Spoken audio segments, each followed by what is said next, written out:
Living a creative life is something that I don't think it was a choice. It chose me, and that's just the way it is. That's today's guest, Kasey Kaufman, career journalist, television reporter, and anchor who found her calling as an artist later in life. Having never picked up a paintbrush until exiting her TV news career, she's blossomed into an amazing and prolific artist whose work is in demand. It's all about storytelling, only now she uses paint and canvas. So Kasey Kaufman joins me now from her, I don't know if it's an estate or not, but let's call it your estate in, is it Massachusetts, right? In Chestnut Hill, Massachusetts, right outside of Boston. Yes. Cool. And Kasey and I have a little bit of history. We worked together at a TV station in Philadelphia 37 years ago. Sorry to bring up that number, but yeah, it's true. And WCAU at the time, it was the CBS-owned station in Philadelphia. Now it's owned by NBC. But Kasey was a reporter, anchor, and I was an associate producer, later executive producer. And I think I left there in 91 and you left before that, I think, right? I was only there for 2 years. I was there from, I think I left in 86 and I came back to Boston. Well, not back to, but I moved to Boston, worked for WBZ TV for that's right. 24 more years. Right. So you were on TV in Boston. That's kind of your hometown, more or less, up there, right? That market? It is now. It has 1986. Wow. And so, some years have passed. And as I was just saying to Kasey before I started rolling here, I was noodling around on my Facebook feed for some reason. And somebody had posted a post that had a piece of art from somebody named Kasey Kaufman. And I said, how many Kasey Kaufmans, Kaufman, could there be? And sure enough, it was you. And it was a beautiful painting. I forget which one it was. And then you followed that up with the painting that was a tribute to the Ukrainian women, which was just striking and inspiring. And I guess my first question is really a simple one. When did you start painting? And have you been painting since you were 5, or did you start that within the last few years? So I started 4 years ago, not even painting. I started sketching 4 years ago. And now I'm an artist and I paint every day. I sell my work in galleries online. It's insane. I never took an art class in my life. I am a self-taught artist. And you started 4 years ago. So that means you started, I'm just taking a wild guess that you're 60-ish. So you started in your, later in life, let's just say. Why, why you spent your life as a journalist telling stories with words and with pictures and on TV. Why was art? Why was drawing? What drew you to drawing? So I didn't mean to say that.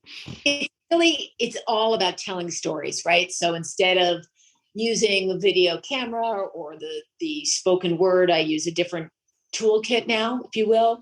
But the answer is more of a dreamy answer. I always just loved art. I love looking at it. I love going to galleries. I love going to museums. I love buying art. But I never felt like I had permission to make art because I wasn't classically trained. That was, in my head.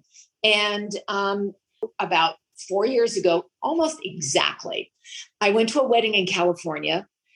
Beautiful, beautiful place. It was in Carmel Valley, gorgeous inn, great art on the walls. I'm walking around with my husband. There's a studio of that artist. I walk in and I'm like, this is so beautiful. I love your work. She's painting. And I'm like, are you a classically trained artist? And she's like, no way. I'm a therapist. And I was like facing retirement and I didn't want to golf. And so I took classes in intuitive art. And I'm like, whoa, my brain explodes. I go home. I can't stop thinking about it. I call her and I go, do you think I could take an intuitive art class? Do you know anybody in Boston? She called me back. She gave me the name of this person. To just cut to the chase, I am not cut out for intuitive art. I went once, she put on music, gave me a paintbrush, said, dance. And I'm like, this is too weird for me. And so I realized that what I was is somebody who might be an intuitive person, but preferred the fundamentals of art. And I started with drawing with fine charcoal. I learn to see. I then went into pastels, which I didn't like. And then about 3.5 years ago, I started working in acrylic paint, and I loved it, and worked a little bit with oil, some mixed media. But that's basically how I got into it. You know, you said something that has popped up in other interviews like this I've done with writers. You said you didn't think you had permission to do art or to be an artist. That's just that rings so true with so many of the people I've interviewed who felt the same way about writing, for example. And even Devin Alana, the young woman who I interviewed in my last podcast, who discovered she could sing, even though she never thought she could sing. Why is that? Why do we think we need permission to do, to create and to just be who we think we are? I love Devin's story about singing at a karaoke bar. I felt like, it is a false narrative that you have to be classically trained to be an artist, whatever that means. I mean, and it is just so unfortunate that we put that kind of like ridiculous barrier on ourselves. Because it's so untrue, and it's it's just ridiculous. When you so I'm, as I said before, I'm right now, for those of you out there listening who want to go interactive, if you go to KaseyKaufmanArt.com, Kasey, it's spelled KaseyKaufmanArt.com. You'll see a lot of Kasey's work on here, and I don't want to say that they all have something in common because each piece is different, but the piece that I'm always drawn to, as I told you before we started rolling, was the item, folks, go to where it says paintings and then go to the one called Seascape.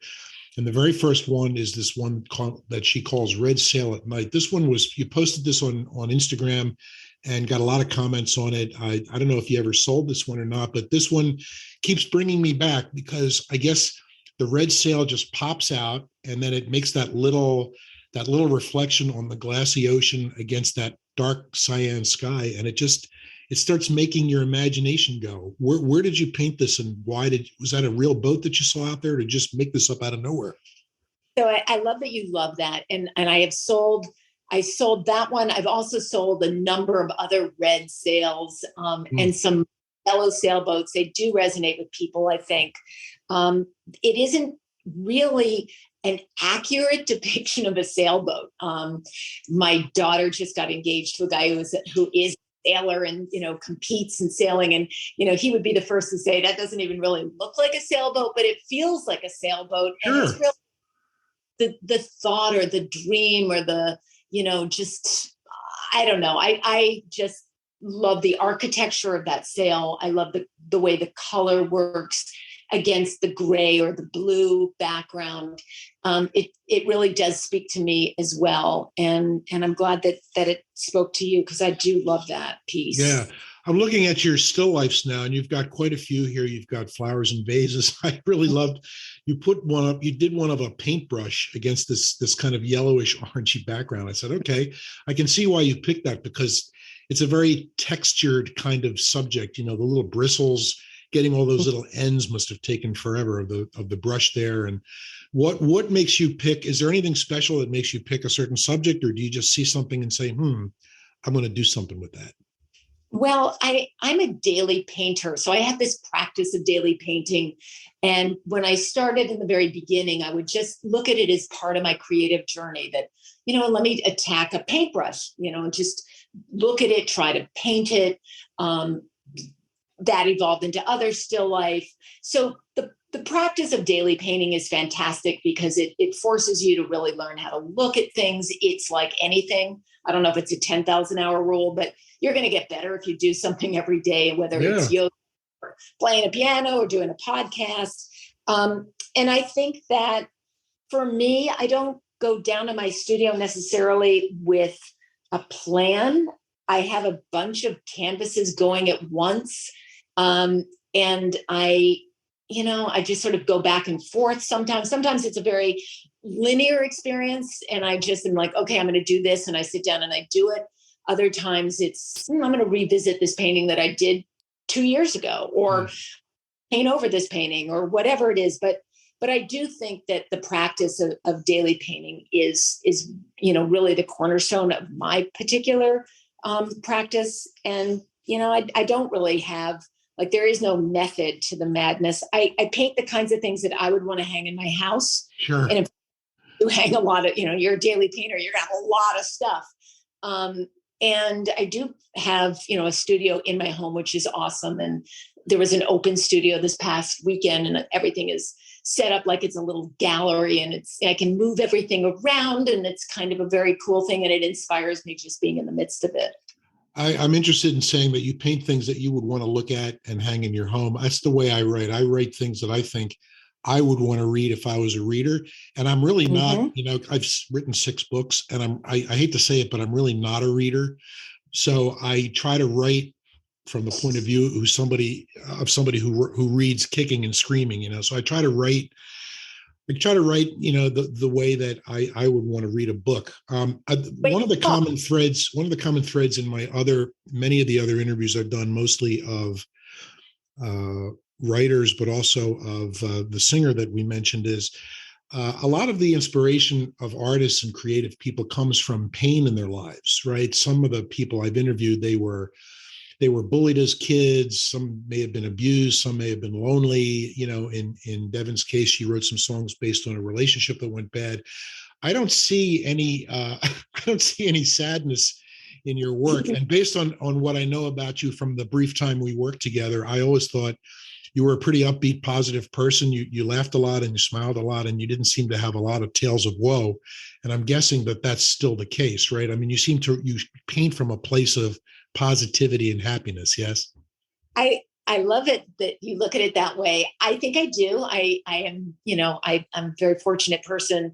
So I don't have any tales of woe, except that there is a unifying feature here. Like, if you look at my paintings and they are happy and they pop with color, and I think joy, they were just a reaction in many ways to living under the Trump presidency. And every day I was just being bombarded with horrible stories, the fragile nature of our own democracy. I would come down to the studio and I can lose myself in joy. I am, I'm not drawn to painting dark and intimate, moments of angst and agita. I am about escaping that. Yeah. So that's how it started. I started during that time. And I think, a lot of my paintings are inspired by kind of real and imagined scenes of where I grew up. I grew up in Vermont, and then I moved to La Jolla, California. So I was on a lake, and then I was on the ocean.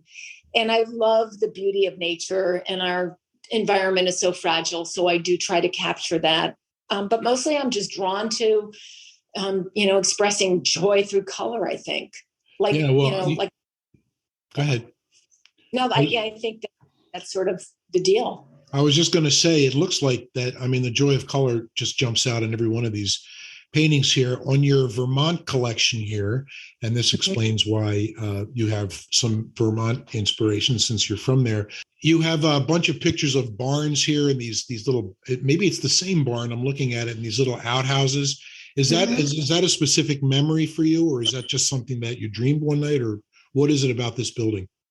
So I come back to that building a lot, and I don't know. I mean, I think I dream in color sometimes, and I wake up and I just sort of see like a combination of a magenta against some kind of a chartreuse tree with an explosion of violet flowers. And it's not real. It's not unlike Wolf Kahn, a great artist who was drawn to Vermont landscape and used Technicolor to sort of express it.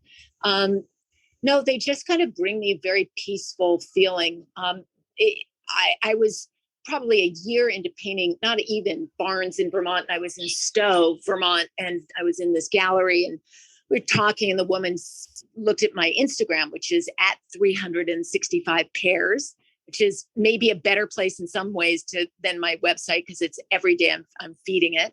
Okay. And she's like, I'd love to sell your stuff. And I'm like, what? I was like, are you kidding me? I was nauseated. It was like, sell it. Like, I couldn't believe it.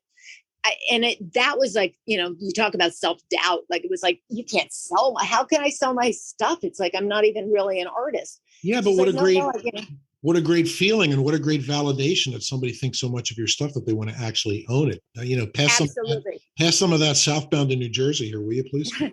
It took me a while to get there. Honestly, it was like, oh my God, it's like giving up. These are like my children. I can't give this up. And the woman's like, you can go and paint some more, honey. Yeah, exactly. It's like, what? She's like, wait, hold on. What is up? And, but yeah, so Vermont is very, very special to me. And so is Bermuda. I have a big series of paintings that are in Bermuda, and the reflection of water. Southern California, a lot of sort of seascapes and also swimming pools. Does your former life in broadcasting inform your art in any way whatsoever? I mean, you know what? Storytelling is storytelling. And, you're only as good as like the whole edit process. I'd go to you and you'd be like, this sucks, rework it, right? Rework it, revise, edit, tweak, listen carefully for sound, the best sound bite, look closely in painting for the best composition. I think my days as a journalist definitely informs my painting in that process, in that I'm layer by layer by layer. I'm looking for the moment. I'm looking for the, just that shot that, is going to sort of define the piece, or in this case, like that brush stroke or that color. And yeah, I think it definitely is part of who I am. And I do think it continues to inform my work. And I'm lucky that I had 30 years doing it. I'm glad I'm not doing it anymore, but tell me about it. Yeah, I know. Not the same. Yeah. And the beautiful thing about it, I finally left the business for real, for good in 2007. And the beauty of that was I was able to turn the TV off, and I was able to turn the news off. What is your preferred medium when you're painting? So my preferred medium is definitely acrylic. Why? I'm a fast artist, and if I had to wait for oil to dry, I'd be going out of my brain. And I'm also really a messy artist, and I can clean it up, and there's no toxicity. And there's sort of this, I think, maybe a myth that you have to be an oil painter to be a real artist. But you look at Rothko, he used oils and acrylics, and some of the great contemporary artists love working with acrylic. And I just find that it reflects the light well, and it dries super fast. I can layer the hell out of it. I just think it's beautiful. So you said you paint multiple items at the same time. You've got different projects going on all at the same time. I'm sort of nonlinear in that sense. And I kind of like that. I'm kind of impatient. Maybe that is definitely the journalist, right? Our attention span is so limited.